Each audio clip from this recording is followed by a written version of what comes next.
ಕೋಲಾರ ಕಾಂಗ್ರೆಸ್ನಲ್ಲಿ ಟಿಕೆಟ್ ಬಿಕ್ಕಟ್ಟು ಮುಂದುವರೆದಿದೆ.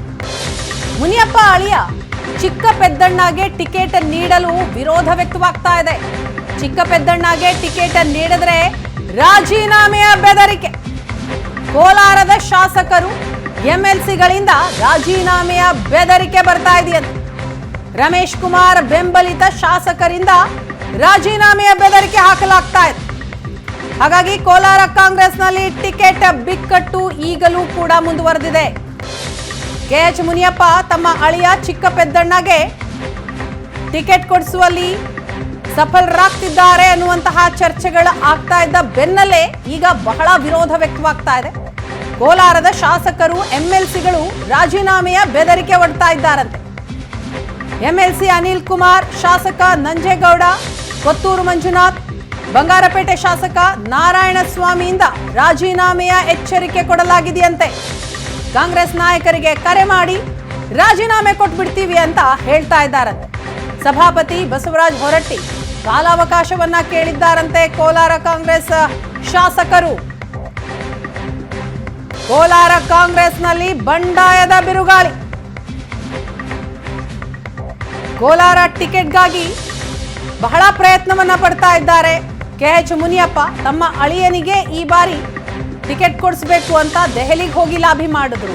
ರಾಜ್ಯದಲ್ಲೂ ಕೂಡ ರಾಜ್ಯದ ನಾಯಕರನ್ನ ಭೇಟಿಯಾಗಿ ಒತ್ತಡವನ್ನ ಹಾಕೋ ಪ್ರಯತ್ನ ಮಾಡಿದ್ರು. ಮತ್ತೊಂದು ಕಡೆ ರಮೇಶ್ ಕುಮಾರ್ ಬೆಂಬಲಿಗರು ಅದಕ್ಕೆ ವಿರೋಧವನ್ನ ವ್ಯಕ್ತಪಡಿಸ್ತಾನೆ ಇದ್ದಾರೆ, ಈಗಲೂ ಕೂಡ ವ್ಯಕ್ತಪಡಿಸ್ತಾ ಇದ್ದಾರೆ. ಈ ಬಗ್ಗೆ ಮತ್ತಷ್ಟು ಮಾಹಿತಿಯನ್ನ ಕೊಡ್ತಾರೆ ನಮ್ಮ ಪ್ರತಿನಿಧಿ ಮಾರುತೇಶ್. ಇದೀಗ ನಮ್ಮ ಜೊತೆ ಸಂಪರ್ಕದಲ್ಲಿದ್ದಾರೆ. ಮಾರುತೇಶ್, ಏನಿದು ಕೋಲಾರದ ಟಿಕೆಟ್ ಕೆಎಚ್ ಮುನಿಯಪ್ಪ ಅಳಿಯ ಚಿಕ್ಕ ಪೆದ್ದಣ್ಣಗೆ ಆಲ್ಮೋಸ್ಟ್ ಫಿಕ್ಸ್ ಆಯ್ತು ಅನ್ನುವಂತಹ ಹೊತ್ನಲ್ಲೇ ಈಗ ಬಂಡಾಯದ ಬಿರುಗಾಳಿ ಬಹಳ ಜೋರಾಗಿ ಬೀಸ್ತಾ ಇದೆ. ಈಗ ಶಾಸಕರು ಎಂಎಲ್ಸಿಗಳು ರಾಜೀನಾಮೆ ಬೆದರಿಕೆ ಒಡ್ತಾ ಇದ್ದಾರಾ, ಹೇಗೆ?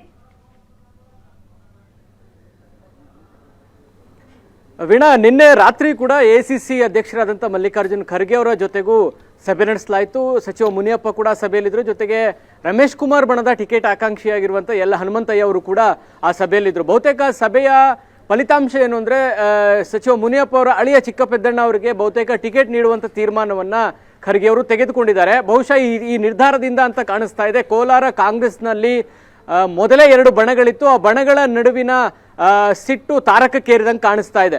ಈಗ ಇಬ್ಬರು ಎಂಎಲ್ಸಿಗಳು ಬಸವರಾಜ ಹೊರಟ್ಟಿಯವರ ಸಮಯಾವಕಾಶವನ್ನು ಕೇಳಿದ್ದಾರೆ. 11:30ಕ್ಕೆ ವಿಧಾನಸೌಧದ ಮೊದಲ ಮಹಡಿಯಲ್ಲಿರುವಂತಹ ಹೊರಟ್ಟಿಯವರ ಚೇಂಬರ್ಗೆ ಹೋಗಿ ಇಬ್ಬರು ಎಂಎಲ್ಸಿಗಳು ರಾಜೀನಾಮೆ ಕೊಡ್ತಾರೆ ಅನ್ನುವಂಥ ಮಾಹಿತಿಗಳು ಕೂಡ ಲಭ್ಯವಾಗ್ತಾ ಇದ್ದಾವೆ. ರಾಜೀನಾಮೆಯ ಅಸ್ತ್ರಕ್ಕೆ ಈಗ ಕೋಲಾರ ಕಾಂಗ್ರೆಸ್ ನಾಯಕರು ಮುಂದಾಗಿದ್ದಾರೆ. ಯಾಕಂದ್ರೆ ಬಹಳ ತೀವ್ರವಾದಂಥ ವಿರೋಧವನ್ನು ವ್ಯಕ್ತಪಡಿಸಿದ್ರು. ಮುನಿಯಪ್ಪ ಅವರ ಕುಟುಂಬಕ್ಕೆ ಯಾವುದೇ ಕಾರಣಕ್ಕೂ ಟಿಕೆಟ್ ಕೊಡಬಾರ್ದು ಅಂತೇಳಿ. ಈಗ ಇನ್ನೊಂದು ಮಾಹಿತಿ ಬರ್ತಾ ಇದೆ, ಶಾಸಕರು ಕೂಡ ವಿಧಾನಸಭೆಯ ಸ್ಪೀಕರ್ ಕೊಠಡಿಗೆ ತೆರಳಿ ರಾಜೀನಾಮೆ ಪತ್ರವನ್ನ ನೀಡ್ತಾರೆ ಅನ್ನುವಂಥ ಮಾಹಿತಿಗಳು ಲಭ್ಯವಾಗ್ತಾ ಇದೆ. ನಂಜೇಗೌಡರು ಇರ್ಬೋದು, ಕೊತ್ತೂರು ಮಂಜುನಾಥ್, ಜೊತೆಗೆ ಎಂಎಲ್ಸಿ ಅನಿಲ್ ಕುಮಾರ್, ಎಂಎಲ್ಸಿ ನಜೀರ್ ಅಹಮದ್ ಇವರೆಲ್ಲರೂ ಕೂಡ ರಾಜೀನಾಮೆಯ ತೀರ್ಮಾನಕ್ಕೆ ಮುಂದಾಗಿದ್ದಾರೆ. ಕಾರಣ ಸ್ಥಳೀಯವಾಗಿ ಬಹುಸಂಖ್ಯಾತ ಮುಖಂಡರುಗಳು ಎಲ್ಲರೂ ಕೂಡ ಹನುಮಂತಯ್ಯ ಅವರಿಗೆ ಟಿಕೆಟ್ ಕೊಡಬೇಕು ಅನ್ನುವಂಥ ವಿಚಾರವನ್ನ ಮುಂದೆ ಇಟ್ಟಿದ್ರು. ರಮೇಶ್ ಕುಮಾರ್ ಬಣ ಸೇರಿದಂತೆ ಬಹುತೇಕ ಶಾಸಕರು, ಅಲ್ಲಿನ ಸ್ಥಳೀಯ ಮುಖಂಡರುಗಳು ಆ ಅಭಿಪ್ರಾಯವನ್ನು ವ್ಯಕ್ತಪಡಿಸಿದ್ರು. ಆದರೆ ಮುನಿಯಪ್ಪ ಮಾತ್ರ ತಮ್ಮ ಅಳಿಯನಿಗೆ ಟಿಕೆಟ್ ಕೊಡಬೇಕು ಅನ್ನುವಂಥ ಪಟ್ಟು ಹಿಡಿದಿದ್ರು. ಅಂತಿಮವಾಗಿ ಅದರಲ್ಲಿ ಗೆದ್ದಂಗೆ ಕಾಣಿಸ್ತಾ ಇದೆ. ಆ ಒಂದು ವಿಷಯ ನಾಯಕರಿಗೆ ತಿಳಿತಾ ಇದ್ದ ಹಾಗೆ ಬೆದರಿಕೆಯ ಅಸ್ತ್ರಕ್ಕೆ ಮುಂದಾಗಿದ್ದಾರೆ. ರಾಜೀನಾಮೆ ಕೊಡ್ತೀವಿ ಅನ್ನುವಂಥದ್ದನ್ನು ಹೇಳ್ತಿದ್ದಾರೆ. ಈಗ ರಾಜೀನಾಮೆ ಕೊಡುವಂಥ ತೀರ್ಮಾನಕ್ಕಾಗಿ ಸಮಯಾವಕಾಶವನ್ನು ಕೇಳ್ತಾ ಇದ್ದಾರೆ. ಒಟ್ಟಿನಲ್ಲಿ ಕೋಲಾರದಲ್ಲಿ ಕಳೆದ ಬಾರಿಯೂ ಕೂಡ ಇದೇ ರೀತಿಯಾದಂಥ 2 ಬಣಗಳ ನಡುವಿನ ತಿಕ್ಕಾಟದಿಂದಾಗಿ ಕೋಲಾರ ಕ್ಷೇತ್ರವನ್ನು ಕಳ್ಕೊಳ್ಬೇಕಾಯಿತು. 7 ಸಾರಿ ಸಂಸದರಾಗಿದ್ದಂಥ ಮುನಿಯಪ್ಪ ಅವರು 8ನೇ ಬಾರಿ ಆಯ್ಕೆಯಾಗುವಂಥ ನಿರೀಕ್ಷೆ ಹುಸಿಯಾಗಿ ಹೋಯಿತು. ಸೊ ಈಗಲೂ ಕೂಡ ಅಂಥದ್ದೇ ಒಂದು ಬಂಡಾಯ ಭುಗಿಲೆದ್ದಿದೆ. ಇದು ಇನ್ನೊಂದು ತೀವ್ರ ಸ್ವರೂಪಕ್ಕೆ ಹೋಗ್ತಾ ಇದೆ ಅಂತೂ ಬಹಳಷ್ಟು ನಿಶ್ಚಿತ. ಹೀಗಾಗಿ ಇವತ್ತು ಸಿಇಸಿ ಸಭೆ ಬಳಿಕ ಅಧಿಕೃತವಾಗಿ ಅಭ್ಯರ್ಥಿಗಳ ಘೋಷಣೆ ಆಗುತ್ತೆ.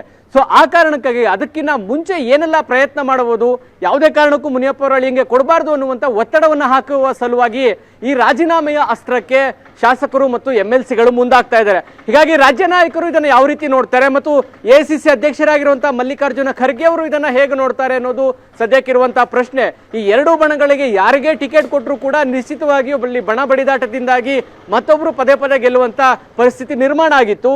ಈಗ ಅದು ಇನ್ನಷ್ಟು ತಾರಕಕ್ಕೇರಿದೆ. ಈಗ 11:30ಕ್ಕೆ ಸಭಾಪತಿಗಳನ್ನ ಇಬ್ಬರು ಎಂಎಲ್ಸಿಗಳು ಭೇಟಿ ಆಗ್ತಾ ಇದ್ದಾರೆ. ಜೊತೆಗೆ MLAಗಳು ಕೂಡ ಸ್ಪೀಕರ್ ಕಚೇರಿಗೆ ತೆರಳಿ ಅಲ್ಲಿ ಸ್ಪೀಕರ್ ವಿಧಾನಸಭಾ ಕಾರ್ಯದರ್ಶಿಗೆ ರಾಜೀನಾಮೆ ಪತ್ರವನ್ನ ಕೊಟ್ಟು ಬರ್ತಾರೆ ಅನ್ನುವಂಥ ಮಾಹಿತಿಗಳು ಲಭ್ಯವಾಗ್ತಾ ಇದೆ. ಈಗ ಟಿಕೆಟ್ ಹೋರಾಟ ಇನ್ನೊಂದು ತೀವ್ರ ಸ್ವರೂಪವನ್ನಂತೂ ಪಡೆದುಕೊಂಡಿದೆ.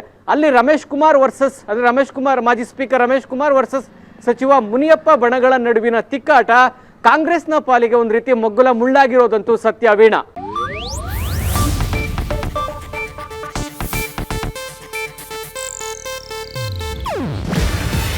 ಇದು ಏಷ್ಯಾನೆಟ್ ನ್ಯೂಸ್ ನೆಟ್ವರ್ಕ್ ಪ್ರಸ್ತುತಿ. ನೀವು ನೋಡ್ತಿದ್ದೀರಾ ಏಷ್ಯಾನೆಟ್ ಸುವರ್ಣ ನ್ಯೂಸ್.